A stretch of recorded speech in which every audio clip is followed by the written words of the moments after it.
Bonsoir à vous tous, vous êtes bien sûr Guyane Première, c'est 973 chrono, ne changez rien. Vous savez, il s'est passé beaucoup de choses depuis la dernière fois que nous nous sommes vus. Vous le savez maintenant, le football guyanais entre dans la cour des grands, c'est l'événement de la semaine. Mais d'autres performances font aussi partie de cette actualité sportive en Guyane. En attendant d'en débattre avec nos invités, Claude Innocent nous présente le sommaire de ce 274e numéro de 973 chrono. Une fois de plus, nous représentons le Geldar de Kourou et Maturi ont échoué lors du 7e tour de la Coupe de France de football. Dans cette édition, nous tenterons d'expliquer les raisons de cette nouvelle défaite.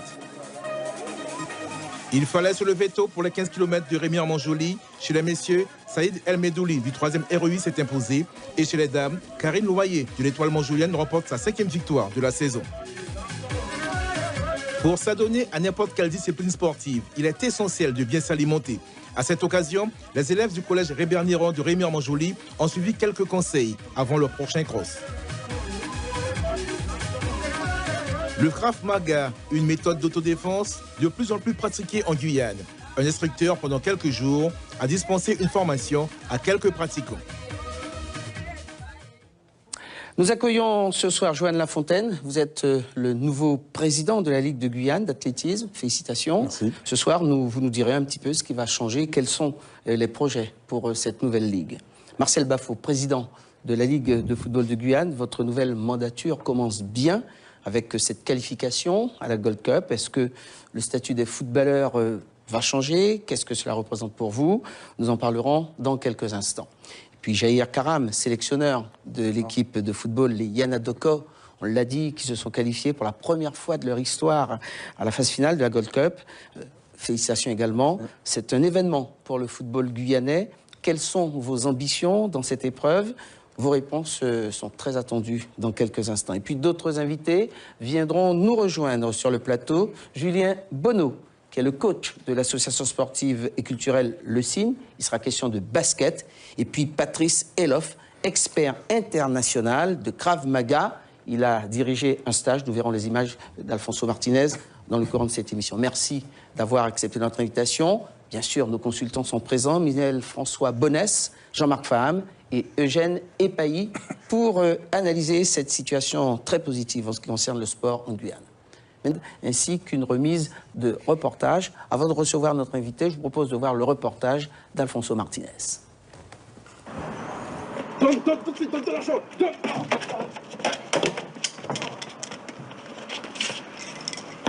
va pas ou quoi? De nouvelles scènes de violence sur Cayenne? Non. Tout simplement des mises en situation au cours d'un stage particulièrement poussé de Krav Maga. Cet expert international enseigne la façon de neutraliser avec rapidité et efficacité un adversaire. Ce programme complet privilégie l'explosivité dans le cadre d'un réalisme absolu. On s'entraîne sur un parking notamment où il y a des gravillons, des pierres, tout obstacle réel en situation. Hein. Tout ça en dehors du tatami, on ne retrouve pas. Donc effectivement, dès qu'on tombe par terre, c'est pas la même chose que sur un tatami. Et c'est là qu'on va voir la réalité des choses. On est dans un contexte actuel où effectivement savoir se défendre, c'est pas un luxe, on le voit tous les jours. L'actualité récente nous le rappelle encore. Donc aujourd'hui, c'est pour moi un moyen de aussi bien psychologique que physique, de ne pas subir et d'avoir, si jamais une agression se produit, les moyens de pouvoir tout simplement me défendre ou bien d'intervenir sur une tierce personne qui est en train de se faire agresser.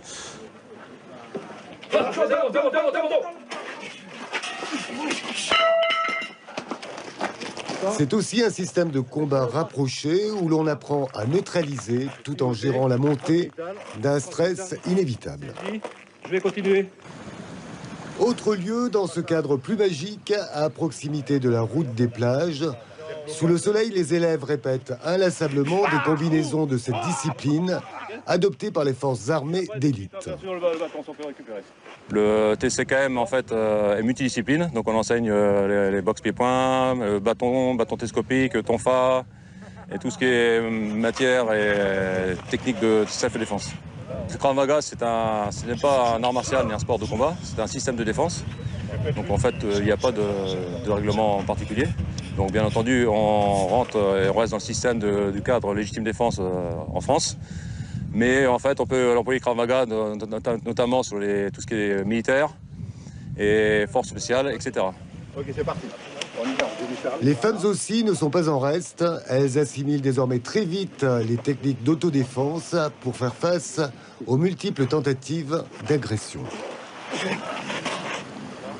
Les femmes sont effectivement très conscientes aujourd'hui qu'elles sont quand même une cible vis-à-vis de tous ces agresseurs. Ne serait-ce pour faire arracher un collier, un sac à main, un téléphone.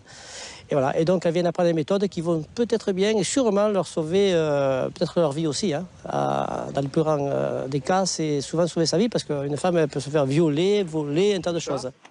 Génital, je vais saisir. Un stage fructueux au cours duquel s'est effectué un passage de grade pour les initiés. De plus, 5 diplômes d'instructeurs ont été remis. Une belle conclusion qui témoigne du dynamisme du Krav Maga en Guyane.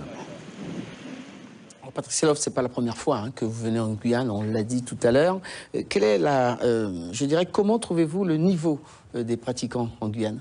Donc le niveau est vraiment très bien actuellement, puisqu'en fait, depuis 2004, où j'ai apporté le Krav Maga en Guyane, je suis resté 3 ans. J'y suis revenu en 2008, en 2010. Et ensuite, donc j'ai suivi le club de Christian Porté, notamment, qui se trouve à Gardina, dans la continuité des grades, l'évolution technique et pédagogique au niveau de ses instructeurs. Ce qui m'a permis, en fait, le samedi dernier, de leur faire valider des ceintures et des niveaux pédagogiques. Comment vous travaillez, j'ai regardé le portage, comment vous travaillez la partie mentale? Et si vous voulez, le moment où on est agressé, il ne faut plus avoir peur. C'est le côté mental qui nous dirige dans les mouvements. Là, sur le reportage, on n'a pas vu, mais vous avez quand même une bonne assise pour le côté mental. Voilà, c'est ça. Donc, en fait, on travaille le mental au maximum, puisqu'en fait, on va travailler dans une partie technique en salle, de manière notamment les débutants, les tatamis pour ne pas se faire mal, ou alors du béton pour commencer à endurcir les gens. Ensuite, on va travailler les parties physiques, donc les pompes, abdos, etc., renforcement musculaire, progressivement. Et après, on va travailler à l'extérieur, notamment dans des zones réalistes, sur un parking, sur un guichet automatique, à l'extérieur, dans les bois, etc., et autres. Alors, c'est une pratique, je dirais, à main nue, qui comporte des techniques, je dirais, explosives contre les attaques à main armée? C'était exactement ça. Donc, en fait, on utilise tous les moyens du corps, que ce soit les mains nues, objets usuels qu'on peut se servir, un stylo ou n'importe quoi. Toutes les techniques sont valables. Il n'y a pas de règlement particulier, notamment Krav Maga, puisqu'en fait, c'est une discipline qui est issue des forces spéciales, qui vient d'Israël. Donc, en fait, on développe au maximum. À savoir qu'en France, quand même, on travaille dans le règlement et, de la loi française. Donc, il y a des techniques qui ne sont pas mises en place dans les clubs, mais qui sont faites lorsque je me déplace à l'étranger avec des militaires. Alors, vous revenez quand, puisque j'espère revenir le plus tôt. Là, je pars jeudi, mais j'espère revenir le plus tôt possible, parce qu'à chaque fois que je viens en Guyane, je suis très bien accueilli et j'adore la Guyane. Juste une question. Voilà. Non, on est fait par le temps, excusez-moi.